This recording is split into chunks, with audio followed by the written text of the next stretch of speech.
माझं नाव निशा. मी 35 वर्षांची आहे. माझं स्वतःचं घर होतं, चांगली नोकरी होती. मी कोणावरही अवलंबून नव्हते. आयुष्यात मी कधीही कोणापुढे हात पसरले नव्हते. लहानपणापासूनच माझा एकच ध्यास होता, स्वतःच्या पायावर उभं राहायचं.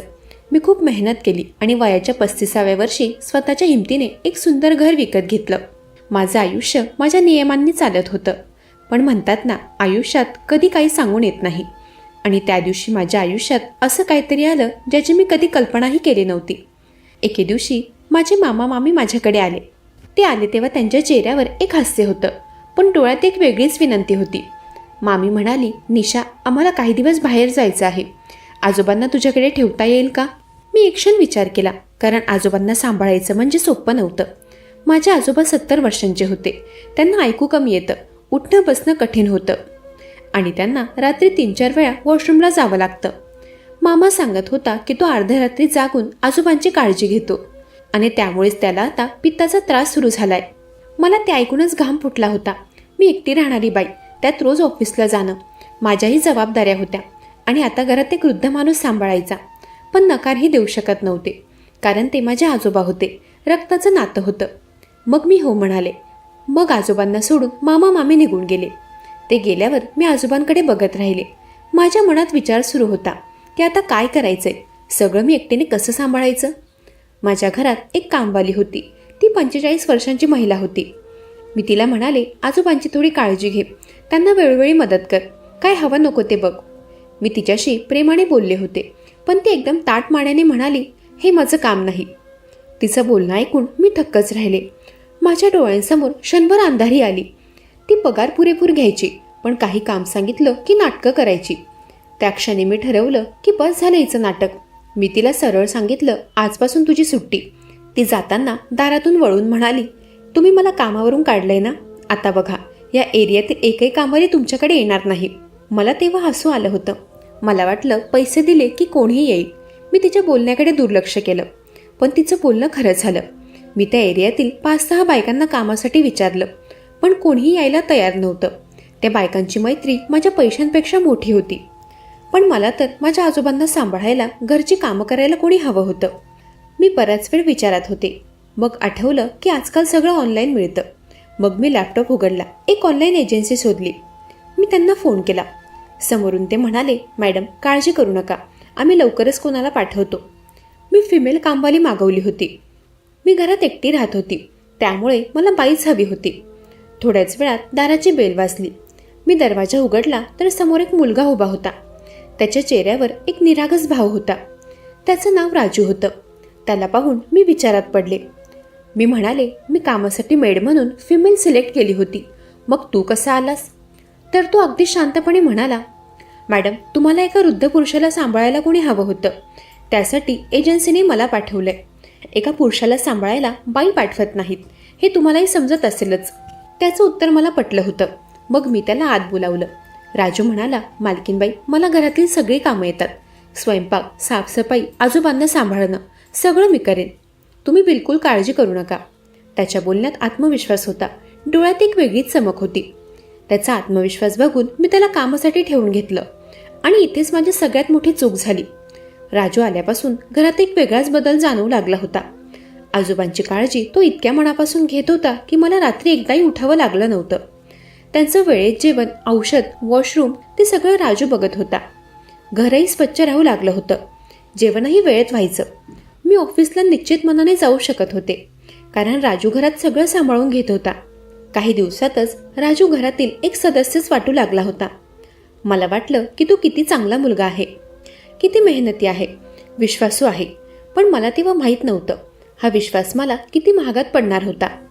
त्या दिवशी सकाळी मी ऑफिसला जाण्याच्या तयारीत होते आणि बरोबर त्या क्षणी राजू माझ्या खोलीत शिरला. तो माझ्या ऑफिसचे कपडे प्रेस करायला आला होता, पण वेळ चुकली होती.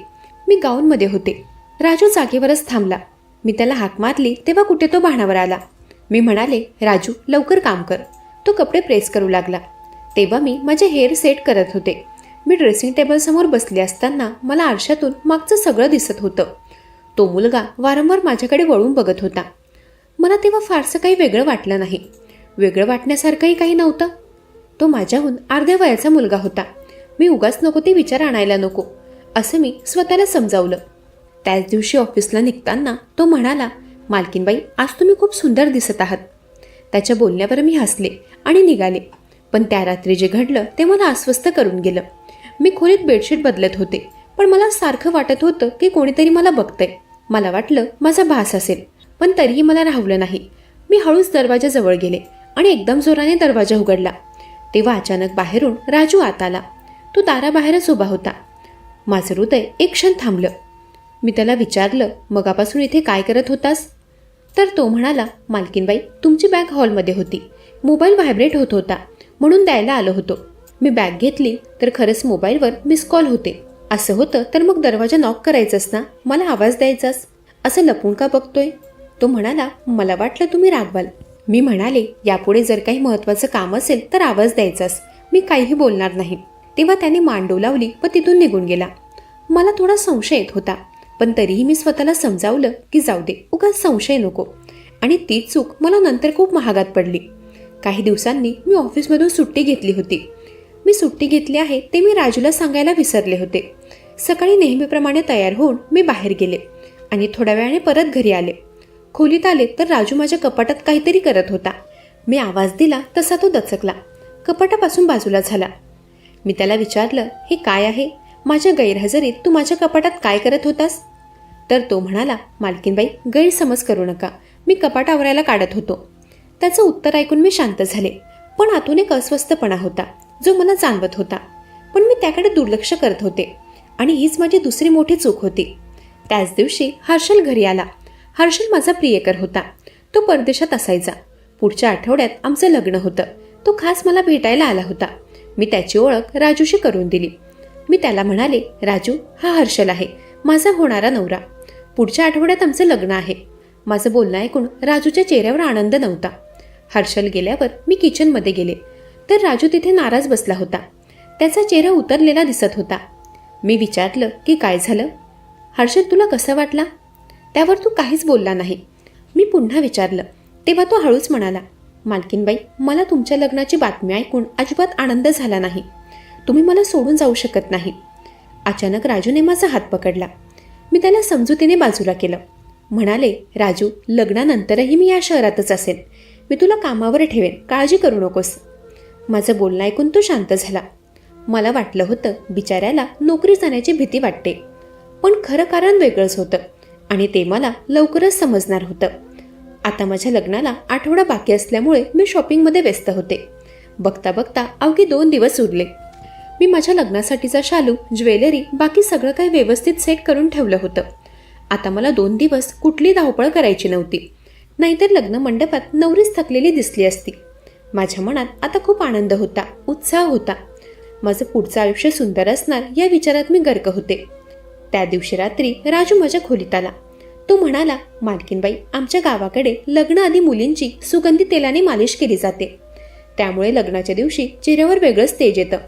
तुम्ही मालिश करून घ्या, नवरोबा तुमच्यावर अजूनच फिदा होतील. मला त्याचं बोलणं ऐकून हसू आलं, पण वाटलं किती गोड विचार करतो हा मुलगा. मी त्याला होकार भरला. त्याने मालिश करण्याकरता कोणा मुलीला घरी बोलावलं होतं. तो म्हणाला, ही माझ्यासोबतच काम करते. तेव्हा काही वेळाने खोलीतील दिवा मंद झाला. त्या मुलीने सुगंधी तेलाने हळूहळू मालिश सुरू केली. मला छान वाटत होतं, आराम वाटत होता. हळूहळू डोळे जड झाले, श्वास मंदावला आणि मग त्यानंतर मला काहीच आठवत नव्हतं. दुसऱ्या दिवशी सकाळी माझे डोळे उघडले तेव्हा माझ्या शेजारी हर्षल बसला होता. त्याला बघून मी गोंधळले. म्हणाले, हर्षल, तू इथे कधी आलास? रात्री काय झालं मला? त्याचा चेहरा गंभीर होता. तो म्हणाला, निशा, काल रात्री मी अचानक तुला भेटायला आलो होतो आणि ते बरं झालं मी इथे आलो ते. हर्षलने सांगितलं की तो रात्री माझ्या खोलीत शिरला तेव्हा राजू माझ्या कपाटातून लग्नाचे दागिने काढत होता. त्याच्या हातात दागिने व खिशात पैसे होते. हर्षलने त्याला रंगेहात पकडलं होतं आणि त्याने राजूला पोलिसांच्या हवाली केलं. तो पुढे म्हणाला तेव्हा मी बेडजवळ पडलेला एक रुमाल उचलला आणि त्याचा वास घेताच मला सगळं लक्षात आलं. राजूने मालिश करताना माझ्या चेहऱ्यावर बेशुद्ध करणारा रुमाल धरला होता. त्यामुळेच मला काहीच आठवत नव्हतं. त्यामुळेच मी झोपून राहिले आणि तो निवांतपणे माझ्या दागिने आणि पैसे चोरत होता. हर्षलने वेळीच येऊन मोठा अनर्थ टाळला होता. त्यावेळी माझ्या डोळ्यातून पाणी आलं. मी स्वतःवरच रागावले होते की मी एवढी कशी फसले. एवढ्या स्पष्ट संकेतांकडे मी दुर्लक्ष का केलं? त्या दिवशी तो कपाट आवरण्याच्या बहाने कपाटात डोकावला तेव्हाच मला का नाही समजलं. तेव्हा मी रडत होते. हर्षल माझ्या जवळ आला. म्हणाला, निशा, यात तुझी चूक नाही. तू तर त्याला साधारण समजून त्याच्यावर विश्वास ठेवलास. हे तुझ्या चांगुलपणाचं लक्षण आहे. पण आता इथून पुढे सावध राहा. पोलीस तपासात सगळं उघड झालं. ती ऑनलाईन एजन्सी एक बनावट फसवणूक करणारी टोळी होती. त्यांचा धंदा अगदी सुनियोजित होता. ऑनलाईन ॲपद्वारे नोकर पाठवायचे, घर मालकाचा विश्वास जिंकायचा, घरात राहायला मिळालं की घरातील सगळ्या गोष्टींचा अंदाज घ्यायचा, कुठे काय आहे, कोण कधी घरात असतं, काय सांभाळायला ठेवलंय, सगळं टिपायचं आणि मग योग्य वेळ आली की घरातील पैसे, दागिने सगळं लुटायचं. माझे लग्नाचे दागिने आणि रोख रक्कम घरी आहे हे राजूने आधीच हेरलं होतं. लग्नाच्या 2 दिवस आधी जेव्हा मी आनंदात होते, अगदी बेफिकीर निष्काळजी होते, तेव्हा त्याने डाव साधला. पण अखेर राजू आणि त्याच्या पूर्ण टोळीला पोलिसांनी अटक केली. मंडळी, तुमच्या घरात असं कोणी आहे का ज्याच्यावर तुम्ही डोळे मिटून विश्वास ठेवत आहात? एखादा नोकर, एखादी कामवाली, एखादा ओळखीचा माणूस ज्याच्याबद्दल मनात कधीतरी एक छोटीशी शंका येते, पण आपण ती दाबून टाकतो. ती शंका दाबू नका. आजकाल फसवणूक करणारे इतके हुशार झाले आहेत की ते आधी तुमचा विश्वास जिंकतात आणि मगच तुम्हाला लुटतात. ऑनलाईन एजन्सीवर आंधळा विश्वास ठेवू नका. घरात नोकर ठेवताना पूर्ण चौकशी करा. पोलीस व्हेरिफिकेशन करा. दागिने किंवा रोख रक्कम घरी असताना सतर्क राहा आणि कोणाचे वागणं संशयास्पद वाटलं तर लगेच विश्वासू माणसाला सांगा. डिजिटल युगात सुविधा नक्की वापरा, पण डोळे कायम उघडे ठेवा. माझ्यासारखी चूक तुम्ही करू नका. मंडळी, कशी वाटली ही कथा?